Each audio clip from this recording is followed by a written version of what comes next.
The dream park loomed before her, its towering archways stretching impossibly high, a veritable city of lights and wonder. It was more than just an amusement park. It was a place where people could lose themselves in their wildest fantasies, or simply escape the mundanity of reality.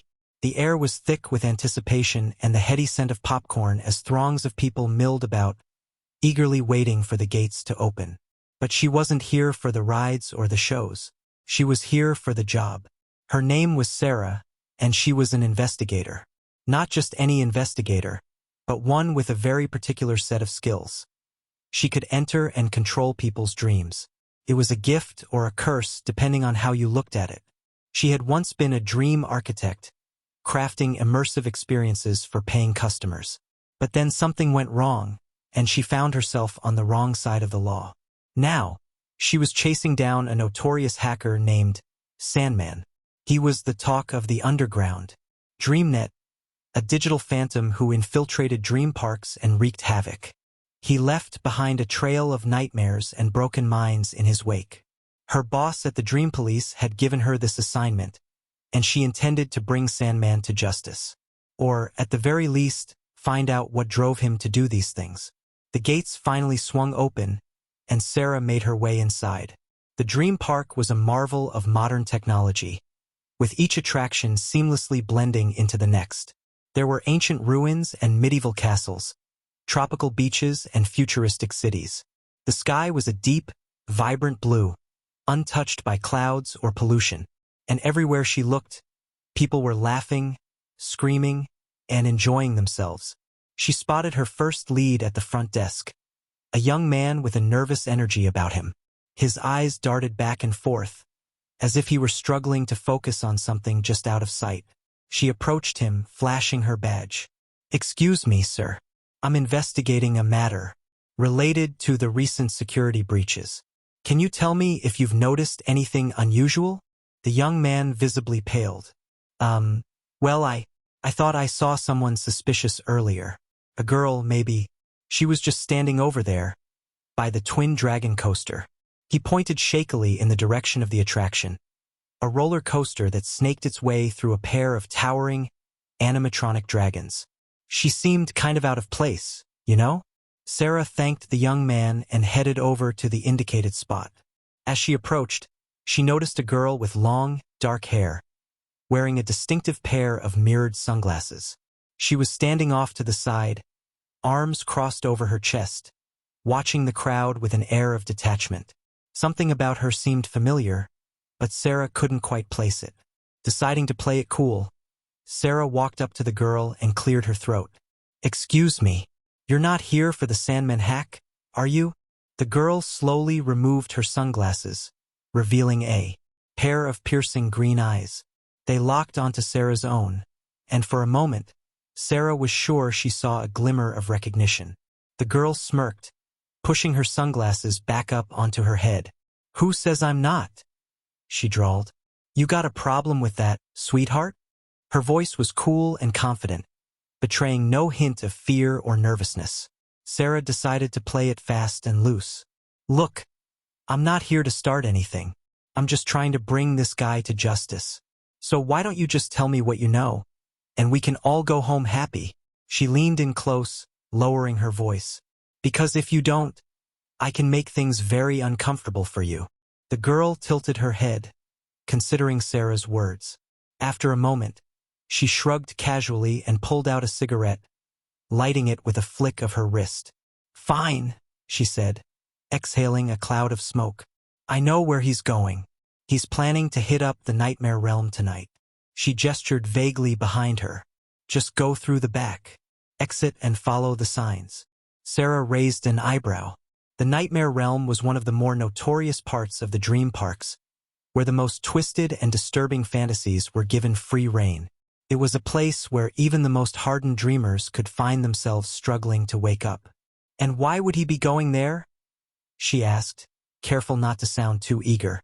The girl smiled, revealing a set of perfectly straight, razor-sharp teeth. "Because that's where the real fun is," she said with a chuckle. "That's where the power comes from." Sarah frowned. "Power?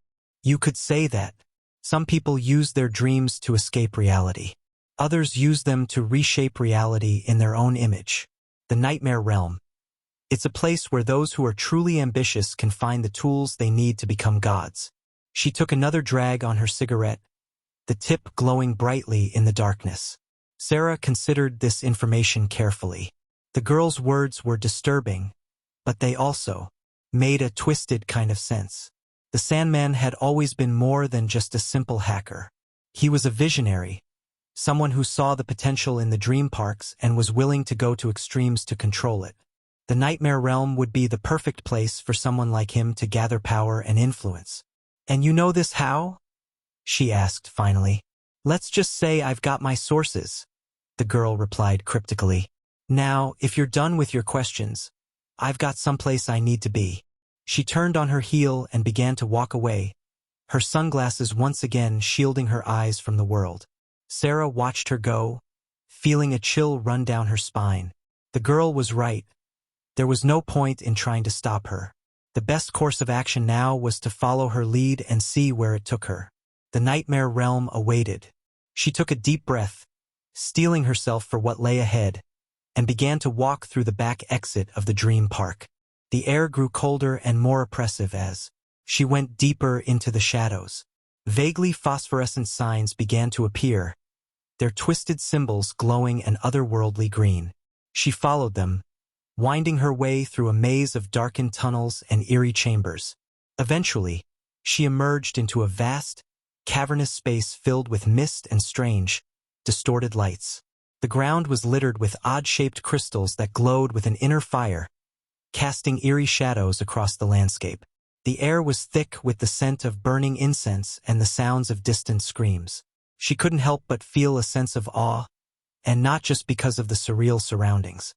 The Nightmare Realm was a place where dreams were given free rein, where anything was possible.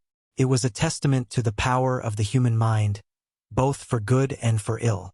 Sarah knew that the Sandman was somewhere nearby, gathering power and influence.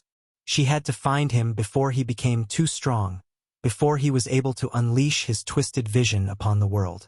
The stakes had never been higher. With determination in her heart, she began to explore the Nightmare Realm, following whatever clues she could find. She soon discovered that the landscape was a reflection of the darkest desires and fears of those who dwelt within the dream parks. Every night, they came here to feed on the energy of the crystals, to use it to shape their dreams and reshape reality according to their own twisted whims. The Sandman was a master of this place, able to manipulate the very fabric of reality with ease. He was a god among mortals, and it was only a matter of time before he made his move. Sarah knew that she had to stop him before it was too late. As she continued her search, she found herself drawn into a series of surreal encounters. She fought her way through hordes of nightmarish creatures and faced down terrifying demons that seemed to have stepped straight out of her worst dreams.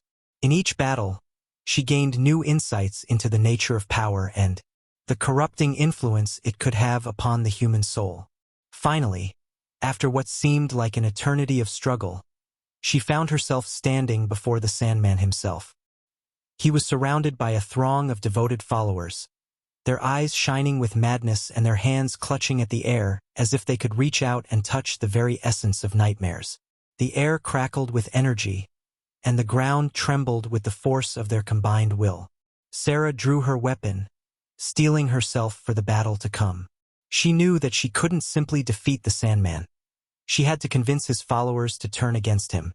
It would not be an easy task, but it was the only way to save the dream parks and the world beyond. With a final surge of determination, she charged forward, shouting words of challenge and defiance. The Sandman turned his gaze upon her, a cruel smile playing across his lips. "So, you've finally found me," he said, his voice like the rustling of dead leaves. "I was beginning to wonder if you had what it took." Sarah met his gaze unflinchingly. "I've come to stop you," she said, her voice steady. "I've seen what you're planning, and I won't let you destroy everything." The Sandman laughed, a dry, chilling sound. "Ah, my dear Sarah," he said, shaking his head. "You're too late. The damage has already been done. The question now is not whether I will succeed, but rather how much of the world I will consume in the process." With those words, he raised his hands, and the world around them erupted in a blinding flash of light. When Sarah's vision cleared, she found herself standing in an empty chamber, the only evidence of the Sandman's existence a scattering of ashes on the ground. The dream parks had changed. They were darker, more twisted than ever before. The crystals that once gave life now drained it away, leaving nothing but despair and suffering in their wake. Sarah knew that she had failed. She had lost. But she also knew that there was still hope. Despite the Sandman's apparent victory, his power had been severely weakened.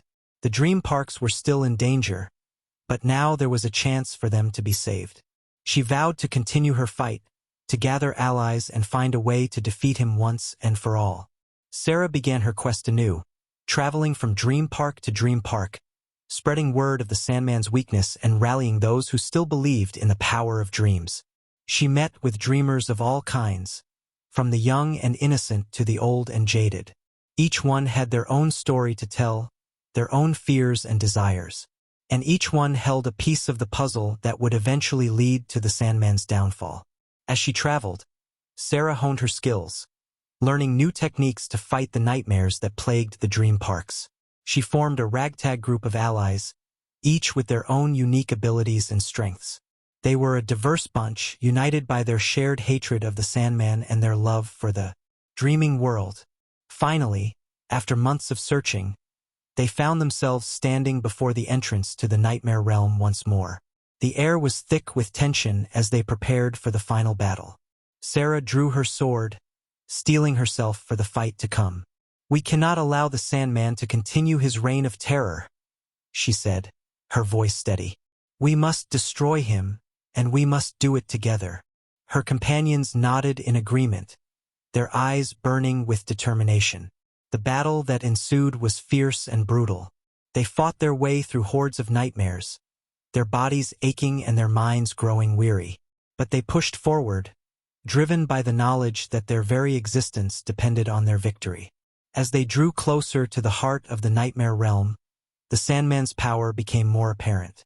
The air crackled with energy, and the ground trembled beneath their feet.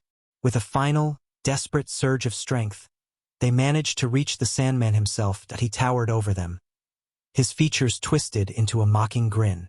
"Ah, Sarah," he sighed. "I had hoped you would not find me so soon." But despite his bravado, Sarah could see the fear in his eyes. The Sandman knew that he was beaten. "You are not invincible," she spat. "Not anymore." And with those words, she swung her sword, striking the Sandman a crippling blow. As he fell to the ground, his power began to fade. His followers, seeing their master defeated, turned on each other in a frenzy of panic and despair. Sarah knelt beside the Sandman's fallen form, her sword pointed menacingly at his throat. "This doesn't have to end like this," she said, her voice gentle but firm. "You have the power to change things. You can help us restore the dream parks to their former glory." The Sandman looked up at her, his eyes filled with pain and regret. "I've seen too much darkness," he whispered. "I don't know if I can go back." But Sarah's words had planted a seed of hope in his heart. Perhaps there was a way for him to redeem himself, to use his power for good instead of evil. She looked into his eyes and saw the uncertainty there, the fear of failure. It was a risk, she knew, to trust him, but it was a risk worth taking. She stood slowly, her sword still pointed at his throat. "You have one chance, Sandman," she said, her voice steady. "You will help us restore the dream parks to their former glory. You will undo the damage you have done, and you will work alongside us as an ally. If you fail us, or if you ever try to harm another dreamer, I will end you myself."